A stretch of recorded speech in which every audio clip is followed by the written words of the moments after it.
Zoran Mamdani vient d'être élu maire de New York et ça crée énormément de réactions. On va regarder tout ça en long, en large, en travers. Zoran Mamdani a la particularité d'être un homme politique états-unien, mais qui semble être vraiment de gauche. Et donc, c'est un petit peu une révolution dans ce pays qui est littéralement perdu politiquement. Nous, c'est notre pire cauchemar ici, les États-Unis. Suite à cette élection, on a vu de nombreuses réactions. D'un côté, la gauche, toute la gauche, et notamment toute la gauche française qui semble s'esbaudir, crier de joie, etc. De l'autre côté, on voit la droite, l'extrême droite qui sont en panique, qui disent que les islamistes sont au pouvoir à New York, que c'est terrible, que le monde va probablement s'effondrer. L'élection de Zoran Mamdani est-elle le synonyme de l'entrée de l'armée rouge à New York City, ou alors est-ce un nouveau Obama est possible extrêmement mou et qui risque d'être très décevant? Nous allons regarder tout ça en détail avec mon camarade Chris et une magnifique présentation. Vous allez voir les amis, on upgrade le niveau sur la du team de jour en jour. On vous a préparé un truc aux petits oignons. Nous allons regarder la situation new-yorkaise, la situation de la gauche américaine, comment on peut expliquer, on va dire, ce changement quand même politique qui est en cours aux États-Unis. Qu'est-ce que ça veut dire pour chez nous? Qu'est-ce que ça veut dire à l'échelle mondiale? Qu'est-ce que ça signifie de l'état politique de la gauche à l'international? Tout, vous saurez tout sur l'élection de Mamdani avec mon ami Chris. Chris, comment ça va? Es-tu prêt à ce qu'on regarde tout ça? Bah carrément, je suis prêt, c'est un événement important, ça mérite qu'on s'y plonge quoi et donc on va, comme tu as dit, on va affiner nos analyses à l'appât du team, hein. On aime bien s'amuser, on aime bien rigoler, mais vous aimez bien aussi quand on creuse un peu, quand on met de la data, quand on prépare. Alors là, on a bien préparé. Ce sera un petit peu aussi une autre façon de naviguer dans les données qu'on essaye de voir pour les prochaines fois quand on fera des sujets qui creusent comme ça. Mais voilà, on n'a pas envie de répéter bêtement ce qui a été dit, parce que chez nous, Mamdani montre des choses que nous, on analyse à l'échelle de l'évolution du capitalisme, de sa crise, de ses potentialités progressistes, mais aussi des risques, et on va le voir, donc on va essayer de rentrer un peu dans le détail. Donc tu es prêt à te plonger dans la présentation Mamdani? Attention, nouvelle scène, les gens, vous êtes prêts? Alors les gens qui écoutent ça en podcast, là, pour une fois, va falloir regarder l'écran, hein. Donc je sais que vous coupez des carottes, alors mettez-le en face de vous ou arrêtez tout, castez sur votre écran, faites ce que vous voulez, mais ça vaut quand même le coup là de ne pas écouter que le son. Voilà. Mamdani, le NFP américain. Point d'interrogation. On l'a appelé comme ça la présentation parce que tout le monde semble se revendiquer à gauche. Alors, tout le monde à droite semble détester Mamdani, ça on n'est pas surpris, voilà. Mais tout le monde à gauche, la gauche française semble en admiration. Chacun se revendique. L'AFI s'en le revendique, on verra pourquoi. Les autres du NFP, on verra pourquoi. Ruffin a dit qu'il était le Mamdani français. Oui, rien que ça. Je pense que c'est tout à fait proportionnel à l'importance de François Ruffin dans le paysage politique, oui. Voilà, Olivier Faure a dit que Mamdani serait socialiste. Marine Tondelier l'a félicité parce qu'il avait gagné une primaire, ça aussi un élément de langage, donc on va voir tout ça. Et la FI le revendique parce que c'est l'aile gauche de là-bas, et donc eux, comme ils incarnent l'aile gauche du bloc de gauche ici, voilà. Donc on se dit, est-ce que c'est le NFP américain? Oui ou non? Sachant, contexte particulier, que nous sommes en campagne municipale, nous ici en France, et c'est d'autant plus pour ça que les partis politiques regardent avec intérêt ce qui s'est passé à New York, évidemment. Exactement. Alors un petit peu de contexte new-yorkais. New York est une ville très très riche, plus riche que certains États, donc c'est vraiment très important. Mais c'est une ville qui commence à être vraiment un peu en crise, on va le voir.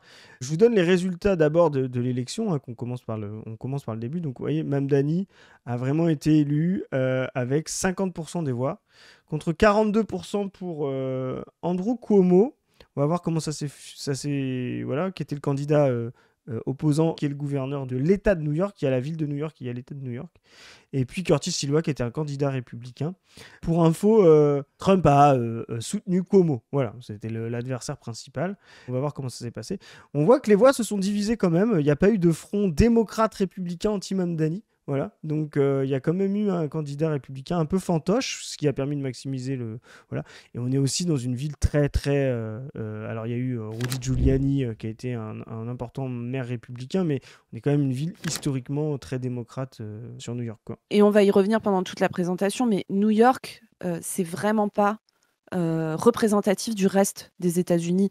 Et ça, on va On va revenir beaucoup dessus. C'est vraiment une structure d'électorat, une structure politique et tout ça qui est quand même très spécifique à cette partie des États-Unis en particulier. C'est ça. Alors, je vous montre quand même le taux de participation hein, pour une municipale. C'est historique chez eux parce qu'au départ, les dernières, depuis 69, je crois, on n'a pas vu des taux de participation, mais ça reste des participations très faibles. Il y a presque 5 millions d'inscrits, il y a eu 2 millions de votants. C'est 41% de participation. Enfin, vous voyez, c'est en dessous d'une élection européenne en France. Hein, donc, c'est vraiment très, très faible, quoi. Et ça, c'est dans toutes les élections états-uniennes, hein. On l'oublie souvent, mais le taux d'abstention dans ce pays est zinzin quand même. Non, mais c'est vrai, même à la présidentielle américaine, tu vois que nous, en France, on suit avec beaucoup d'intérêt, etc., à chaque fois. En fait, tu as des taux de participation qui sont, mais comparés à une présidentielle en France, par exemple, extrêmement bas, quoi. C'est là où on voit l'effet de l'impérialisme. Je crois que ça intéresse plus les Européens éduqués. Mais En oui, plus, New York, c'est vraiment la capitale du monde occidental impérialiste. Et donc, effectivement, nous, on est des provinciaux du monde. Je pense que si on faisait des analyses sociologiques, New York a, pour les gens éduqués, cultivés, qui ont une culture déjà anglo-saxonne avec le cinéma, la musique, la mode, tu vois. Bah, c'est comme les gens qui voulaient monter à Paris dans les années 40, 50, voilà. Aujourd'hui, la capitale pour ces gens-là, c'est New York, quoi. C'est déjà plus Paris, quoi. C'est vraiment assez faible, mais à l'échelle des élections voilà, qui étaient beaucoup plus basses, 25-30, c'est déjà un effet. Il y a quand même eu un effet même Dany qui, on va le voir, ne s'est pas porté sur toutes les classes sociales non plus. Un rappel des candidats. Avant, on avait quand même un maire démocrate, Eric Adams, l'aile droite du Parti démocrate, assez sécuritaire, mais qui vient d'un milieu plus prolétaire que Mamdani. ouais, Eric Adams, pour le coup, un homme politique états-unien de premier plan, qui est vraiment issu, comme tu l'as dit, des fractions les plus populaires des populations noires américaines. Des parents nés dans l'Alabama, qui sont partis de l'Alabama dans les années 50, en pleine ségrégation, une mère femme de ménage, un père boucher, enfin vraiment le prolétariat noir le plus exploité des États-Unis. Et ce mec, Eric Adams, a vraiment fait une ascension sociale assez hallucinante. Il est devenu maire de New York. Et là, en fait, récemment, il a été pris dans des affaires de corruption assez costauds. Notamment corruption avec le gouvernement turc pour une histoire de consulat, bref. Ouais, immobilier, prise d'intérêt, etc. Voilà, c'est ça. C'est ça, c'est ça. Et Eric Adams, pour le coup, c'est pas du tout l'aile gauche du Parti démocrate, hein. Non. Alors, pas du tout, du tout, du tout. Et d'ailleurs, en fait, il s'est rapproché de Trump, là, depuis que Trump est revenu au pouvoir il y a un an, sur sa politique d'immigration, qui est une politique d'une brutalité monstrueuse, avec une police de l'immigration qui arrache des gens à leur famille, etc. Enfin, vraiment, c'est un des aspects les plus brutaux de la politique de Trump. Et Eric Adams s'est rapproché de Trump sur ce thème-là, hein. Complètement. Et Eric Adams, il incarne un peu justement ces gens qui sont afro-américains et qui vont chez Trump, quoi. Donc ils sont encore minoritaires hein, par rapport à ceux qui votent démocrate. Traditionnellement, le Parti démocrate est vraiment le parti des afro-américains. Mais il y a une forme de conscience maintenant de l'intégration, maintenant qu'on est dans une situation post-droit civique, etc. Méritocratique, se voir comme des natifs américains qui font que beaucoup vont vers les républicains contre des nouveaux immigrés, quoi. Donc il y a un peu une lutte entre les derniers arrivés et les plus anciens, ce qui est assez classique hein, dans les périodes de crise. Trump a été élu aussi là-dessus, beaucoup avec des catégories hispaniques. Donc il y a vraiment cette guerre-là et Eric Adams incarne, vous voyez, comme nous on peut en avoir des gens très droitiers, issus de l'immigration, comme on dit. Je sais pas, je pense à Rachida Dati, il y avait Fadela Amara à une époque. Enfin, Sarkozy avait réussi à créer ça autour de lui. Et c'était vraiment une façon de un peu... montrer, non, nous, on est libéraux, conservatifs, on est pour l'ordre, il n'y en a pas assez pour tout le monde. C'est vraiment, là, on incarne vraiment la logique de la concurrence et de la pénurie, quoi. Ensuite, on avait un adversaire, alors ça c'est rigolo, on va s'arrêter 2 secondes. Andrew Cuomo, gouverneur de l'État de New York, fils d'un ancien gouverneur. Donc là, on est quasiment dans la... Ça, en politique américaine, c'est vraiment classico. Il y a des dynasties qui se succèdent les unes les autres. Alors nous, on connaît très bien la dynastie Bush, la dynastie Clinton, la dynastie Kennedy aussi. Voilà. Mais c'est de la folie, ce pays. La dynastie Roosevelt, voilà. Ah ouais, le fonctionnement népotique, quoi, c'est hallucinant, hein. C'est vraiment leur aristocratie, hein. Ils ont Ah vraiment, ouais. tu vois, les pères fondateurs, ils n'ont pas d'aristocratie parce qu'ils arrivent de la bourgeoisie contre l'aristocratie anglaise. Donc, ils ont une haine de l'aristocratie et de la monarchie. Mais ils ont fabriqué une forme d'aristocratie avec tu sais, le monument aux États-Unis, avec les figures tutélaires, Washington, Jefferson, etc. Voilà. Donc, c'est vraiment, ouais, ils ont recréé ça et pour eux, ça, c'est normal, quoi. C'est l'héritage.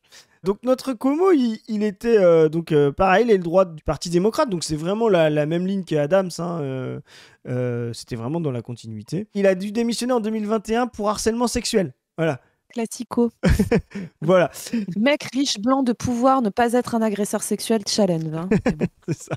Donc il s'est présenté à la primaire pour être le candidat démocrate officiel du parti à New York face à Mamdani. Il a perdu et il s'est présenté quand même. Voilà, soutenu par Trump, hein, bah voilà, pour faire perdre Mamdani, hein, donc, et puis pour faire gagner C'est un l'aile peu droite. le, Voilà.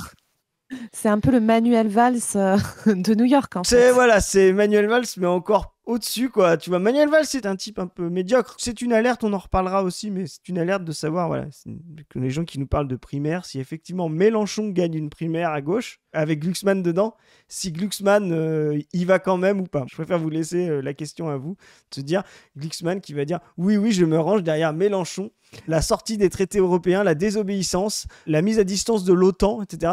J'attends que ça de voir Glucksmann faire campagne pour ça, quoi. On y croit tous, Zoé, n'est-ce pas? Évidemment, oui, oui, je n'ai aucun doute là-dessus.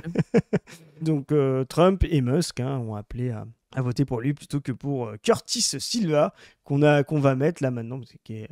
Alors ça c'est Mamdani, donc on va finir par lui, on va mettre juste Curtis Silva, l'Amérique qu'on aime, l'Amérique avec un béret de... Let's go les États-Unis. Voilà, À la base, c'était le républicain, c'est on est ça. d'accord. Il s'est présenté jusqu'au bout, hein, mais il a fait Ça. 7%, quoi. Il a divisé les voix de la droite. C'est ça. C'est le Pécresse. Donc voilà, personnalité médiatique de New York, fondateur des Guardian Angels, un groupe de patrouilles citoyennes. Zoé, ça c'est ce qu'on aime. Oula, là, là, là, là. Une réponse à l'insécurité urbaine.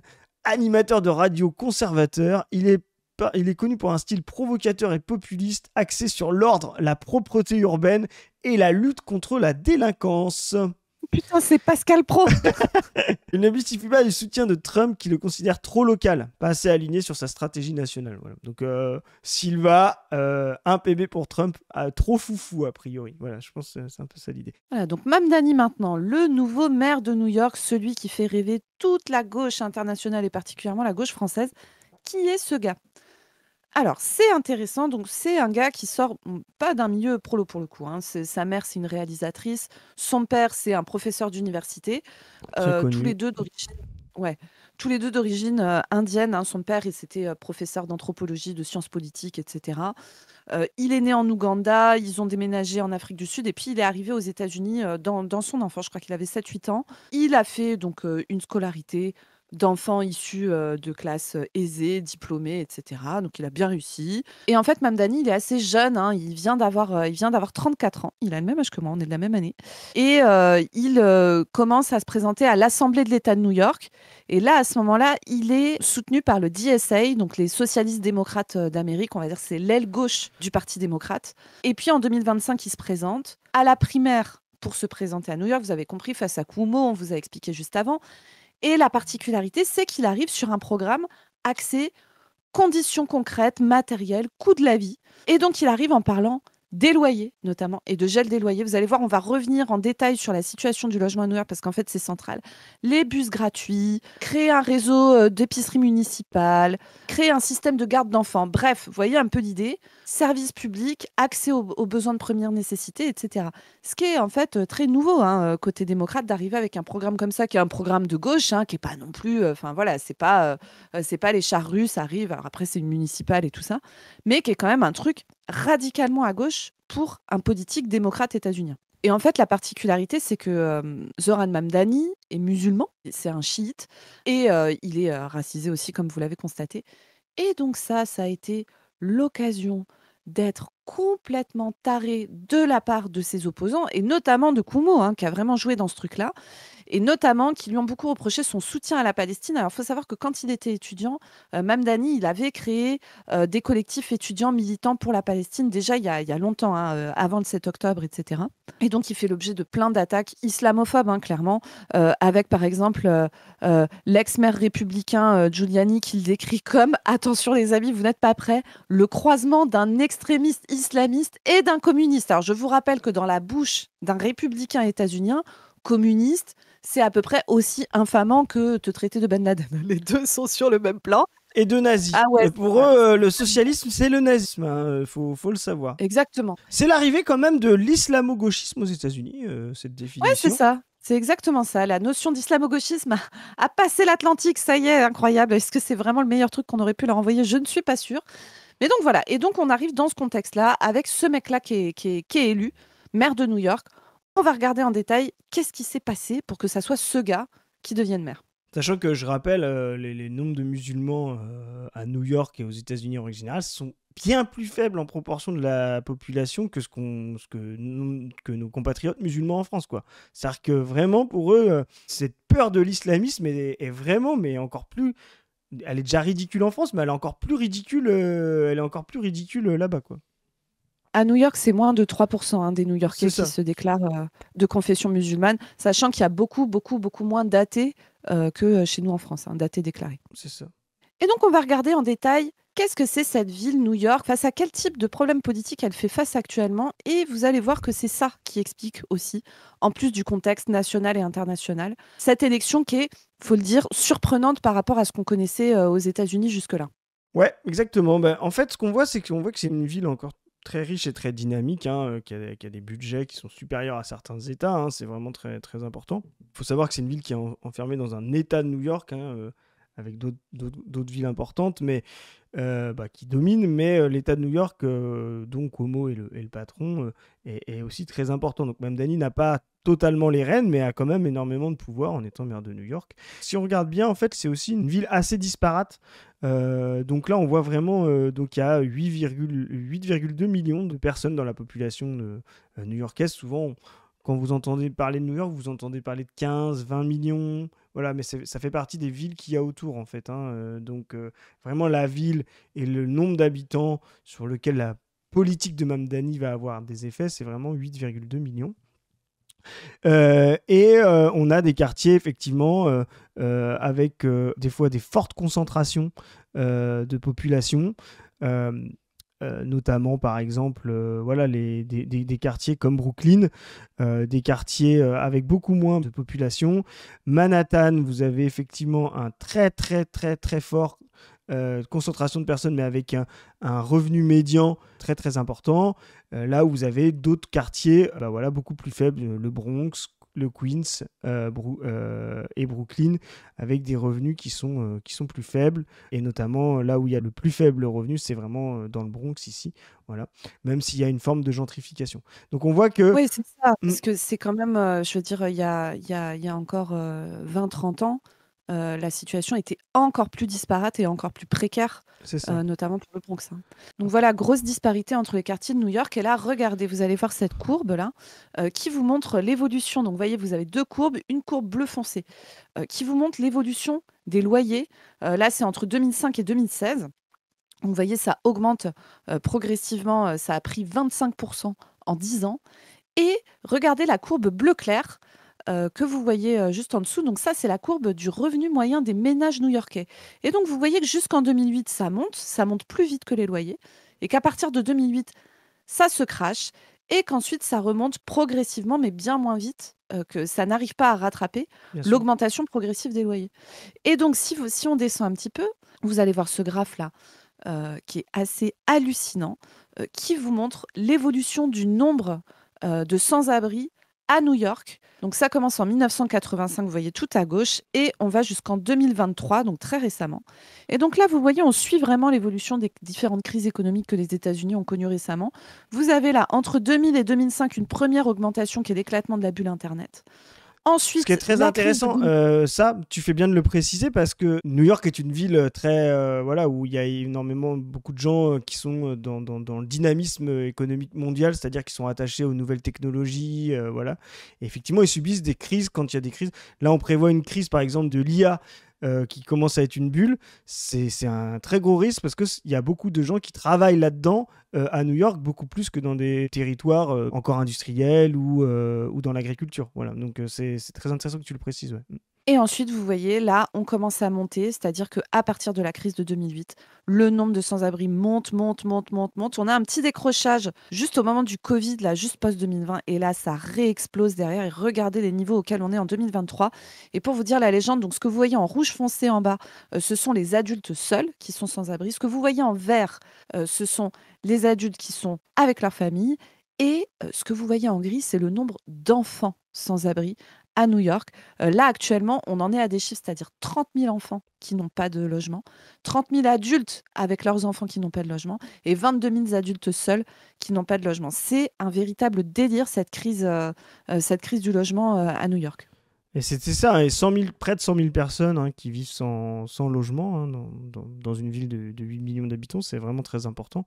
Et c'était ça aussi, on l'a vu tout à l'heure avec les disparités sociales des quartiers, mais Mamdani a fait une vraie campagne justement en disant c'est une ville qui doit être accessible, la ville pour tous, quoi. C'était un peu son slogan, et on voit que il y a des gens qui ont du mal à se loger, qui voient des loyers augmenter, qui n'accèdent pas à la propriété, etc. Mais il y a aussi des gens qui commencent à prendre conscience que le logement fait partie des fondements de la vie, que tout le monde devrait avoir, quoi. Donc il y a une conscience collective de bien commun du logement dans un pays très libéral, très individualiste comme les États-Unis commence à prendre. C'est très intéressant. Et donc là, on est dans cette ville. Donc, une ville très riche, une ville avec des grosses disparités, une ville avec une crise du logement monstrueuse. Et donc, on va peut-être avoir là un début d'explication de pourquoi c'est à New York qu'on a une percée d'une gauche de gauche aux États-Unis. Là, nous, on a appelé ça le sujet révolutionnaire. Alors, vous savez, c'est notre dada ici à la Pas du Team, c'est d'essayer de regarder comment l'évolution dans le cadre de la crise du capitalisme, l'évolution notamment des classes intermédiaires, des cadres, etc., fait que on va vers des gens qui ont, on va dire, un intérêt à renverser le système. Bah, nous, c'est vrai qu'on en parle souvent, en fait, de ces classes intermédiaires, jeunes, diplômés, plus progressistes en France, dont on sait que c'est le relais, par exemple, du NFP, de la France Insoumise. On sait que ces gens-là doivent porter le programme le plus radical à gauche. Ils peuvent être portés à droite ou à une gauche un peu plus droitière. Là, on va voir justement comment ça s'incarne et on va voir que Mamdani a profité vraiment de manière très importante de ces catégories-là. Alors, si on regarde un petit peu, on va voir par exemple le niveau d'éducation. Donc, vous avez en bleu les résultats de Mamdani, vous avez en gris les résultats de Cuomo et ensuite Silva. Et vous avez donc les niveaux de degré. Donc not high school graduate, c'est vraiment sans diplôme là-bas. High school graduate, c'est le niveau bac. Ensuite, collège, c'est le niveau lycée. Et donc, vous voyez ensuite associate, bachelor, etc., advanced degré. Et donc, vous voyez, Mamdani est devant quand on augmente le niveau de diplôme. Voilà, c'est vraiment très significatif. Là où on voit que ça stagne, c'est une fois qu'on a les très très très très hauts diplômes. Vous voyez, donc on voit vraiment les classes intermédiaires là-dessus. C'est ceux qui ont encore des diplômes qui valent vraiment quelque chose en termes de business. Et donc on voit vraiment le niveau de diplôme est très très important pour faire la différence, hein, même si on voit quand même qu'il faut, sur les bas diplômes, il y a encore un vrai retard. On verra, c'est aussi un problème en fait. Hein. Et regardez un peu, là, c'est très intéressant en fonction de l'âge, parce que là, il y a des disparités Et de là, c'est fou, l'âge par de genre. l'âge et du genre C'est des le votants. croisement. Hein. Donc là, vous voyez les 4 premières lignes, c'est les hommes. Les 4 lignes suivantes, c'est les femmes. Et c'est les hommes par tranche d'âge. Donc les plus jeunes en haut, et puis de plus en plus vieux. Et donc, vous voyez très bien chez les hommes que c'est les 18-44 ans qui votent massivement plus Mamdani, avec des chiffres qui sont à respectivement 68 et 66% pour ces classes d'âge-là. 45 pour les hommes, on va dire d'âge moyen, 45-64 ans. Et les hommes plus âgés votent nettement, nettement moins Mamdani et nettement plus Cuomo. Mamdani fait 36% dans ces classes d'âge. Et là, regardez chez les femmes. Donc, même distribution en fonction des âges. Les femmes les plus jeunes sur la ligne la plus haute et puis ensuite de plus en plus âgées. Regardez le score de Mamdani chez les femmes de 18 à 29 ans, 84%. C'est un score stalinien, d'accord? Pareil chez les femmes de 30-44 ans, 65%. Et là, vous voyez vraiment, quand nous, on vous parle de sujets révolutionnaires, de dire que, en fait, un sujet révolutionnaire, c'est une partie de la population qui n'a plus intérêt à ce que le monde fonctionne comme il fonctionne actuellement. Quand vous êtes face à des jeunes femmes qui sont plus éduquées qu'avant, qui ont aussi grandi dans un monde plus féministe, même si leur mère n'était pas, on va dire, elles-mêmes des militantes féministes, etc. En fait, elles ont quand même grandi dans un monde où, dans leur structure mentale, il y a le fait de pouvoir s'émanciper, il y a le fait de ne pas dépendre financièrement d'un homme, il y a le fait de pouvoir avoir accès à une carrière professionnelle, il y a le fait de pouvoir contrôler les naissances, il y a le fait de pouvoir ne pas être enchaîné aux tâches domestiques liées à la parentalité, etc., etc. Et donc, dans ce contexte-là, ça fait tout un tas d'intérêts à ce que l'ordre actuel, l'ordre capitaliste, patriarcal, etc., soit un empêchement pour ces jeunes femmes qui ont des structures mentales où elles pensent qu'en fait, c'est possible de faire autrement. Une situation révolutionnaire, elle ne survient pas forcément quand les gens sont très, très, très exploités. Parce qu'en fait, si vous regardez, je ne sais pas, le féodalisme en France, ça a duré un millénaire. Il y avait d'énormes parties de la population française, je prends l'exemple de la France, qui était énormément spoliée, violentée, dominée, dans des situations absolument catastrophiques. Ouais, dans le servage, ouais. Exactement. Et puis, au sein de ce tiers-État, petit à petit est montée une nouvelle classe, la bourgeoisie, et qui s'est mis à avoir accès à plus de pouvoir économique, et donc qui s'est mis à vouloir avoir accès à plus de pouvoir politique. Et cette contradiction, ça vous a donné la Révolution française, avec ses bons côtés et ses très mauvais côtés, c'est-à-dire l'avènement du capitalisme avec la bourgeoisie et toute la brutalité de sa mise en place au XIXe siècle, etc. Ce que je veux vous dire là, c'est que vous voyez, une situation révolutionnaire, elle arrive quand il y a une inadéquation entre une classe qui a envie de changement, a la possibilité et les moyens matériels de faire un changement, et un ancien monde qui n'est plus adéquat à leurs aspirations. Et là, je trouve que ce vote des jeunes femmes new-yorkaises en est l'exemple parfait, quoi. Les jeunes femmes aujourd'hui sont clairement une classe révolutionnaire. 84% qui votent Mamdani, c'est juste hallucinant, quoi. Bah, c'est ça. Alors déjà, petit compliment aux analystes de sondages, de sorties d'urnes américains, qui font des analyses bien plus précises, qui font des croisements de catégories, contrairement à nous, nos sondeurs là, qui les opposent, les jeunes versus les femmes, etc. Ça donne vraiment beaucoup plus de précision, c'est beaucoup plus fin, parce que vous voyez vraiment qu'en fait, à l'intérieur des catégories, vous avez des luttes, parce qu'il y a d'autres catégories. Quand vous mettez les classes d'âge ensemble, en fait, il y a des luttes entre des classes qui sont plus féministes et d'autres moins, plus féminisées, d'autres moins. Quand vous mettez, on va le voir ensuite avec la race, nous on le fait pas en France, on n'a pas le droit. Moi je pense que c'est un problème, mais en tout cas là-bas ils le font facilement. On va voir que c'est exactement la même chose. Donc voilà, force aux gens qui font de la stat d'élection aux États-Unis. Là-dessus ils sont en avance. On a dit que c'était le pire endroit, mais moi là-dessus j'aime bien. Bah, les États-Unis, la particularité de ce pays, c'est qu'ils sont capables du pire et parfois aussi du meilleur, hein, donc voilà, exactement. tout n'est pas à jeter, évidemment. Et donc là, regardez, on va continuer un petit peu. Vous voyez un petit peu les résultats en fonction de comment les gens se considèrent eux-mêmes. Donc tout en haut, c'est les gens qui se considèrent comme, alors c'est dit very liberal, Ouais, libéral.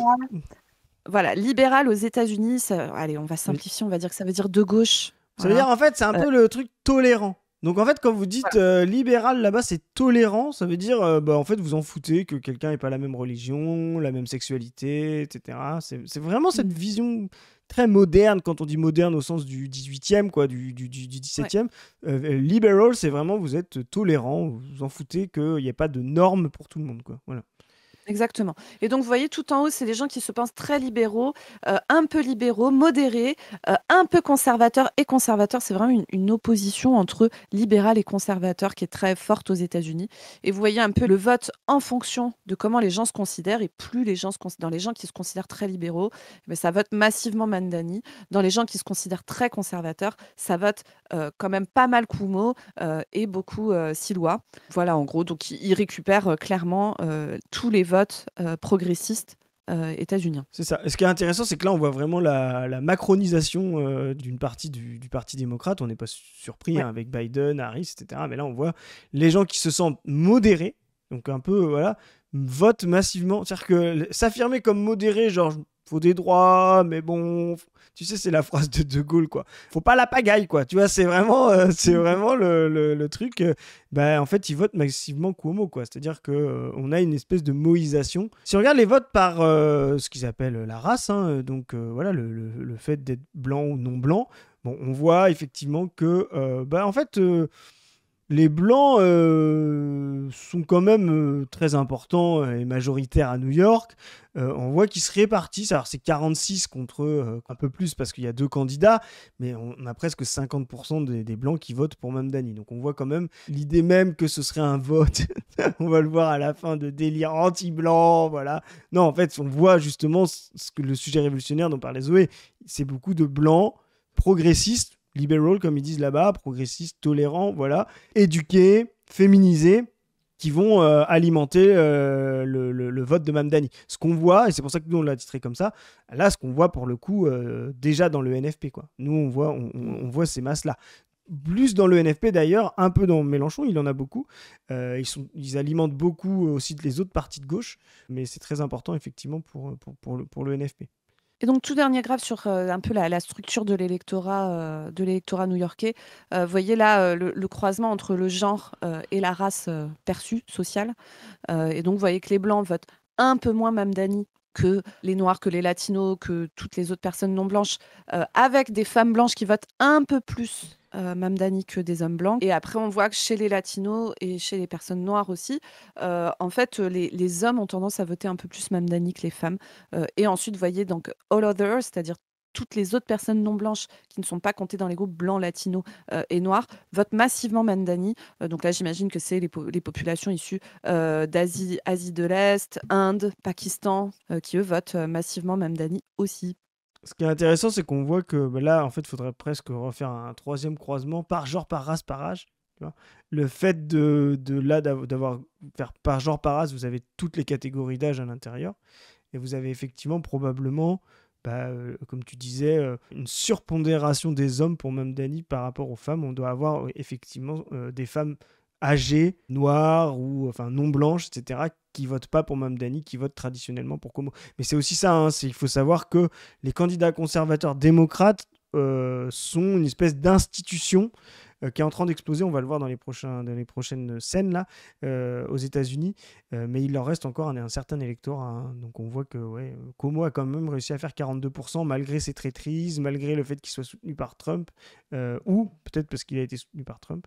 Mais en tout cas, ce qu'on remarque, c'est qu'il prend l'avantage, sauf chez les femmes blanches, sur vraiment toutes les... sauf chez les hommes blancs, bien sûr, sur toutes les catégories, Mamdani, donc c'est significatif, quoi.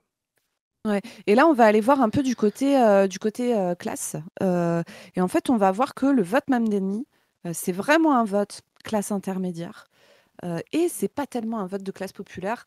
Et là, Chris, je vais te laisser expliquer un petit peu. Là, on voit les résultats de l'élection en fonction des 5 grands quartiers de New York qu'on vous a présentés au tout début. Ouais, non, c'est intéressant. On a vu justement on pourrait revenir sur les quartiers les plus pauvres et les plus aisés. Par exemple, on voit donc dans le Bronx, il y a une très importante part de vote Mamdani, mais surimportante par rapport à son score final, 50, mais assez peu finalement.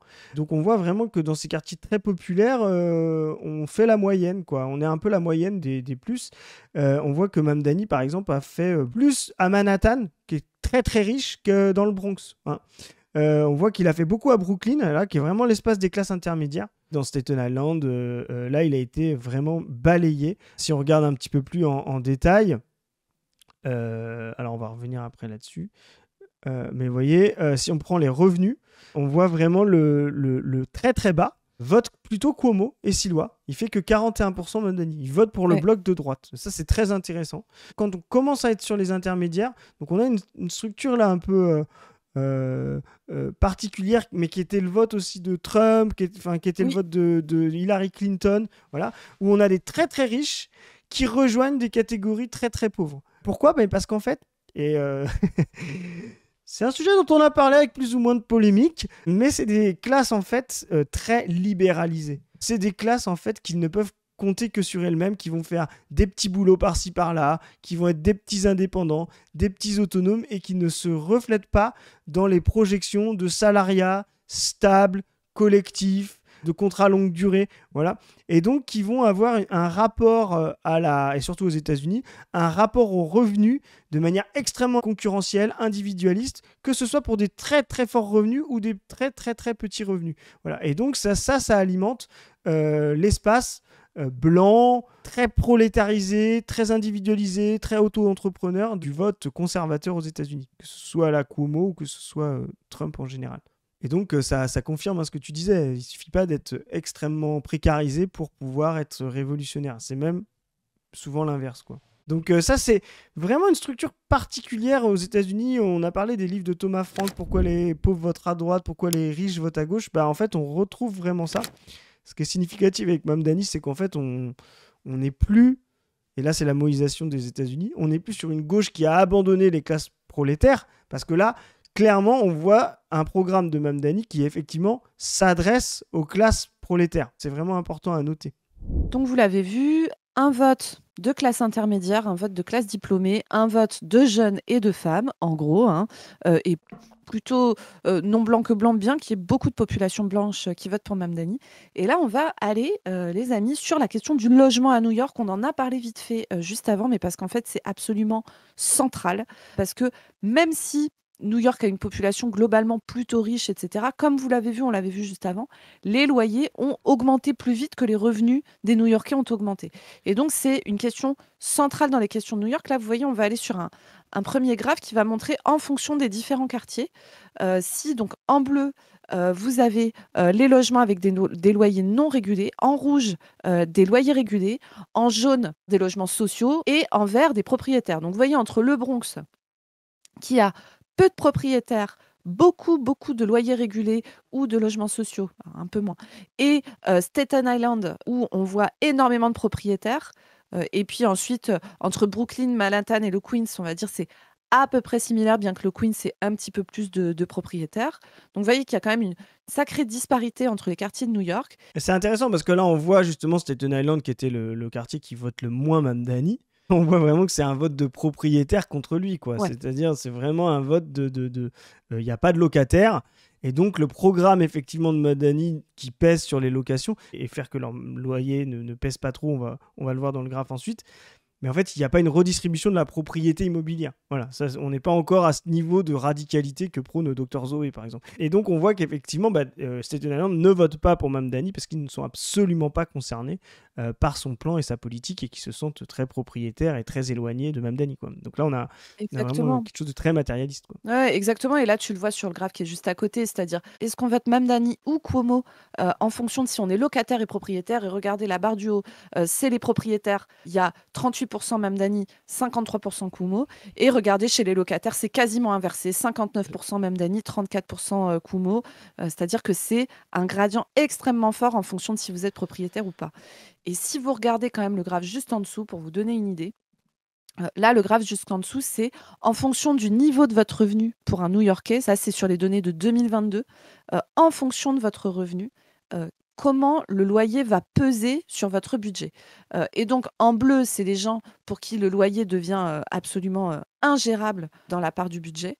En rouge, ce sont les gens pour qui le loyer pèse. Et en jaune, c'est les gens qui sont, on va dire, confortables pour payer leur loyer. Et regardez, les deux premières barres, ce sont les gens qui gagnent moins de 30 000 dollars par an. Alors, je rappelle que 30 000 dollars par an aux États-Unis, ce n'est pas beaucoup. Ce n'est pas l'équivalent de 30 000 euros, en France. Pas du tout. En termes de niveau de vie. Parce que vous savez, souvent, tu sais, il y a les bandeurs d'États-Unis là, qui disent « Ouais, mais aux États-Unis, facilement, tu peux faire 50 000 dollars par 50 000 an, euros, etc. » ouais. Ouais. Et en fait, derrière, il faut te payer ton assurance santé, il faut machin, il faut truc. C'est les fameuses cotisations que les États-Unis ne payent pas et donc qui leur permettent d'afficher des revenus annuels qui sont nettement supérieurs. C'est des trucs derrière que tu vas payer en fait, au coup par coup. Donc bon. Et donc vous voyez, on voit bien que, alors ça semble évident, mais que plus les personnes sont riches, moins le loyer va peser sur leur budget. Et on voit qu'en fait, jusqu'à, on va dire, 60 000 à 80 000 dollars par an, en fait, ça reste quand même très compliqué de payer ton loyer à New York. C'est ça. Donc on voit, c'est très très cher, quoi. Donc imaginez-vous, vous, avec 80 000 euros, vous vous dites, mais je peux avoir 2 maisons à ce prix-là. À New York, C'est ça. c'est pas le cas, quoi. Donc voilà, en gros, là, on vous a fait une analyse quand même très complète et détaillée de l'électorat Mamdani, de comment il est arrivé à être le candidat démocrate principal à New York, ce qui était quand même très intéressant, tu vois, sur l'évolution politique et tout ça. Et quel est son électorat? Quelles sont les questions politiques centrales que se pose cet électorat? Ça, ce sont des choses qui sont particulièrement intéressantes à regarder pour comprendre comment les gauches radicales dans le monde vont pouvoir commencer à comprendre la transformation de la société qui est en train de se faire avec le capitalisme et vont pouvoir envisager de pouvoir prendre le pouvoir. On va vous faire un deuxième épisode qui sortira probablement demain, les amis, où on va parler en détail du Parti démocrate, de comment ça se fait que ce parti, qui est un parti de droitard, tu vois, se retrouve avec une aile gauche de plus en plus à gauche. Qu'est-ce que c'est le véritable programme de Mamdani, de l'aile gauche des démocrates? On va le comparer un petit peu à ce qu'on a nous en France avec le NFP, etc. On va aussi aller regarder les réactions de la gauche française, les réactions d'extrême droite, comprendre un petit peu ce qui se joue. Mais là, aujourd'hui, on vous a fait toute cette rétrospective pour bien comprendre ce qu'on est en train de dire.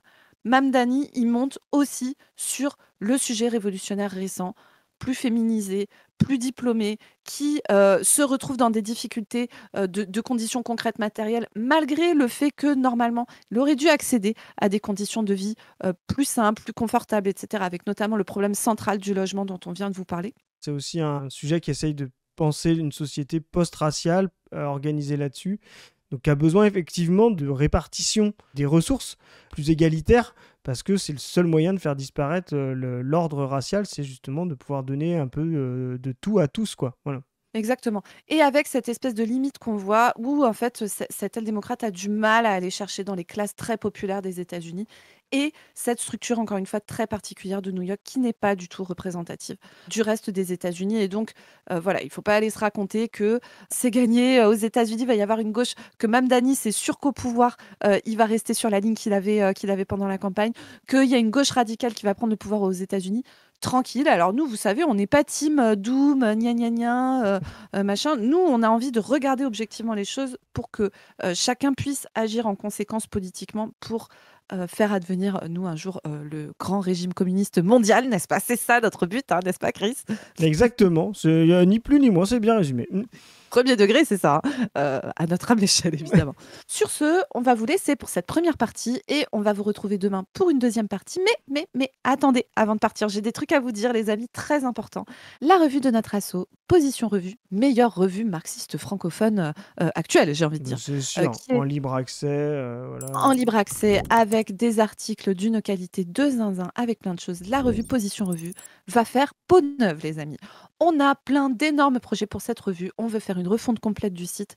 On a tout un projet autour du graphique, du sein graphique, comme vous le savez, qu'on veut vous mettre accessible en open source, etc. Ça sera probablement adossé au site de la revue Position Revue.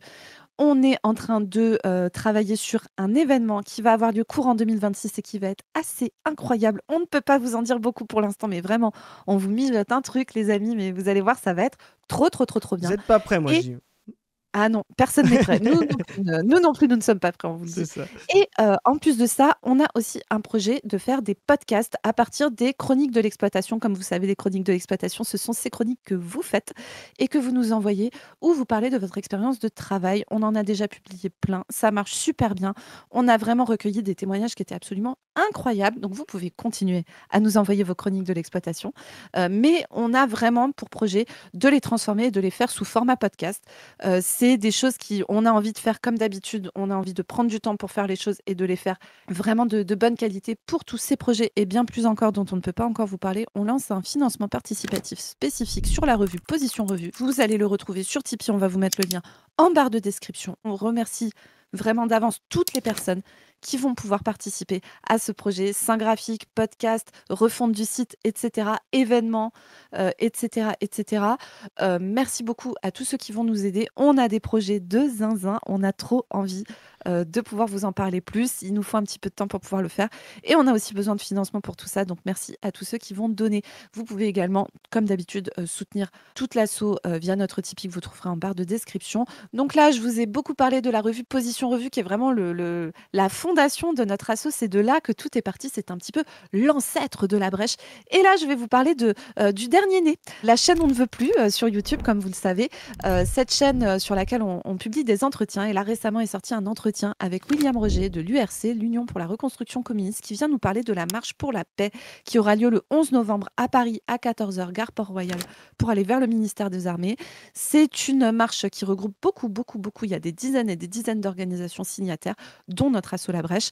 Et William vient nous parler de l'objectif de cette marche, de reparler d'impérialisme, du budget de guerre de Macron, des guerres impérialistes de l'UE et de l'OTAN, de replacer tout ça dans l'action aussi que l'URC a envie de porter à ce niveau-là, parce que l'URC est, je pense, dans les partis communistes actuels en France, en tout cas pour nous ici, qui est le plus à la pointe et le plus en adéquation avec notre vision de l'international. Donc, on vous retrouve, si vous êtes dispo, le 11 novembre à 14h et vous pouvez aller voir l'entretien de William sur On ne veut plus. Vous pouvez bien sûr vous abonner à cette chaîne. Vous pouvez nous suivre sur nos réseaux Insta, Twitter. Et sur ce, on vous dit à plus tout le monde. Salut. Salut à tous. Salut.